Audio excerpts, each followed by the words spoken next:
Here it is, last game before Christmas. And as we know, on a date like December 23rd, everybody's in town. If you've got relatives in Charlotte or whatnot, you're in town. This year probably more than ever because A, Michael Jordan and the Chicago Bulls are going to be in town on December 23rd. I bet you I can score a ticket because nobody ever thought about the Hornets playing in the NBA.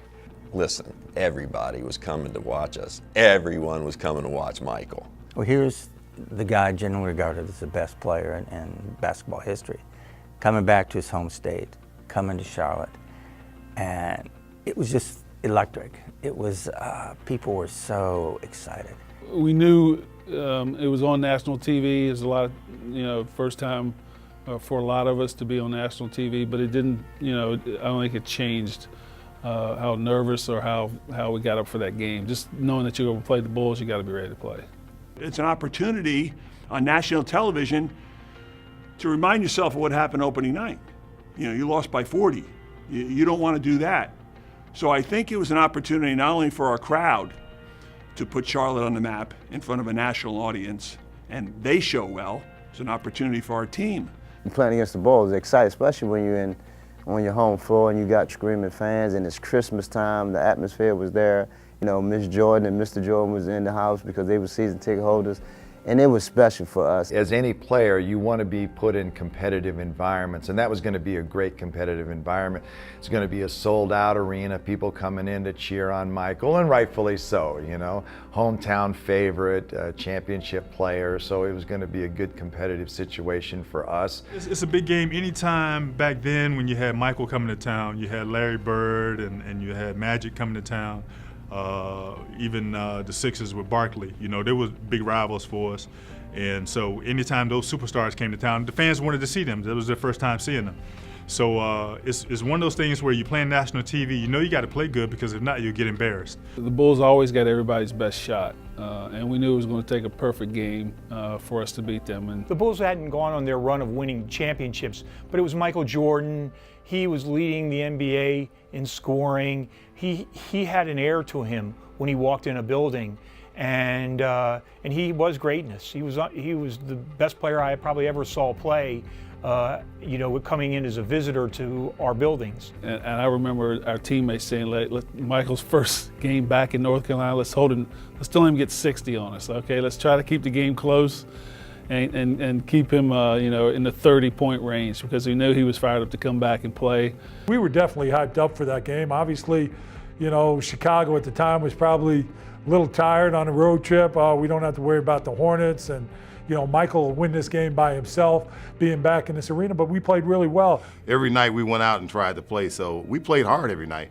That was one thing. If you came in to play against us, we were going to compete and we were going to play hard. That was a given. Michael was having a great night. He was in the 30s. We were hanging in there. The game, I don't think, ever got out of reach more than 10 points, and some things rolled the Hornets' way in the second half. We played okay. I played horrible. I had a bad game, so it's kind of frustrating for me, but And now we get down to the final moment, and that place was alive. Despite them being an expansion team, they had an exceptional home court advantage. Obviously the play, Dick Carter loved Kelly Tripucka. The play was to post up Kelly and get him a one-on-one. Looks like the Bulls took that away. Tim Kempton improvised. Robert Reed, who ended up taking a shot, he missed it, and I grab a rebound. And somehow Tim Kempton, he always seems to be in the way. I got the rebound, he's right underneath me. I remember trying to push him just to get out of the way and go up and put the ball up, and it went off just as the buzzer was going off. Finds Reed, 2 on the shot clock, partially blocked, tip no, Rambus again. It's good, Hornets win! Hornets win it, 103-101 on Kurt Rambus's tip in at the buzzer. The stadium went crazy, the fans went crazy, Dick Carter went crazy. When Kirk tipped that thing in, it was like battle. We was really, beyond ourselves, overwhelmed, and it was just a great team victory. We all enjoyed that day. Oh, it was chaos, organized chaos for a play like that, to beat a team like that, and then to win in that type fashion. We were able to upset them, while these guys at the time, they're just trying to get past Detroit now. So it was a really cool win for us. You kidding me? We didn't have many of those. You know, you just weren't sure you were going to win, you know, and here we beat them on a tip-in. It was, you know, I mean, I ran around crazy, you know, it was a lot of fun. It was like winning a playoff game or something, but I can still remember the tip-in. I can still seeing him run around after the game, and I remember us taking the ball and getting it painted and giving it to him. Anytime you have a 20-win season, you get one win, it seems like a championship environment. We were ecstatic. You know, you could still hear the roar of the crowd out there, and everybody was jumping up and down. We were really happy about it. So, but we got really lucky there at the end. He tipped the ball up, it went in, it was an instinct on his part. He's that type of player, and that's what he did for the Lakers for many, many years. And to see him do that for the Hornets when they needed it. Well, we all went crazy. I mean, it was absolutely like we had won a championship or something that night. But that gave us, you know, confidence, knowing that we can compete against teams in this league. And, you know, like you talked about, you don't know what to expect when you get an expansion team. You don't know how it's going to match together. But I know we had guys that were extremely hard workers. You know, and Kurt Rambis was definitely one of them. It was a terrific environment for fans to come out, see us, get a hometown win. So it catapulted that whole consecutive sellout environment for the Charlotte Hornets. And after the game, Dick Harter walked up to the podium, had this massive smile on his face, and looked into the cameras and said, "Charlotte, this is your Christmas present." Beating those guys was like an early Christmas present, and that really just sort of propelled us, gave us that momentum, you know, which really, you know, ended up starting that streak.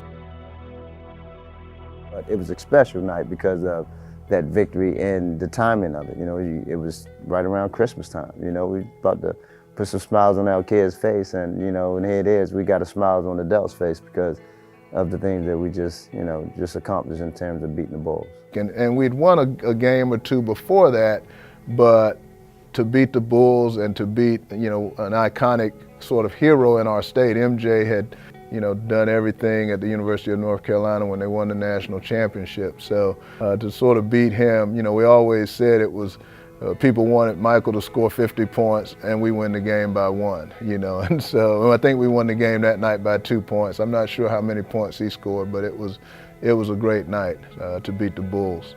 You know, I think that brought us even more fans after that. They realized that the Hornets are a pretty good team, and you know, we were underdogs, so we shocked the whole country, I think, that time. And that changed the dynamic, that changed the trajectory. If the team had been ascending slowly, it wasn't like that. Suddenly, you could not get tickets. Everybody wanted to be there to see the next upset, like the one over the Bulls. And it really, more than any other thing that happened that year, it changed things. But after we beat the Bulls, it just changed. It was everybody wanted to be at the games. And after that point, we never had to worry about selling a ticket. That was the night that you said, you are not going to get a ticket anytime soon to any Hornets game, no matter who they're playing, and that's exactly how it worked out for a very long time. That was a good night. Fun locker room after the game, fun night to go out. And it was definitely a night where I don't think any player bought a meal. That happened a lot during the first couple of seasons. We'd go out to eat after the game, you know, a couple of us, and we never bought a meal here. So it was a fun time that night. It was a lot of fun to be a part of that and to be there in the locker room. The players were fired up. You know, we were winning only 20 games that year, but we were playing in front of 23,700, I think it's one, if I remember correct, fans every night after that game against the Bulls. And it didn't matter if it was bad weather. It didn't matter if we had lost 10 games in a row. People were coming to the games. It opened up the floodgates for the franchise. Our phones went crazy. We had to stop selling season tickets. We wanted to save some tickets for the general public so that we could create new fans rather than just have a private club. So we saved a couple of thousand tickets to sell to the general public and stopped season ticket sales at around 22,000 people. I thought it made it official. The Hornets are officially here. Watch what they can do. Watch them beat the team with the best player in basketball on it. Watch. And after that, and there was just this scurrying and this desire to be part of it. I mean, people wanted to be part of the new team, but this gave the new team credibility, and people really wanted to be tied to that. those sellouts were important because even in Los Angeles a few years earlier, when we had won championships, we still weren't selling out the arena. So for them to sell out in that small town, in that environment, was a huge amount of success for the Hornets at that time.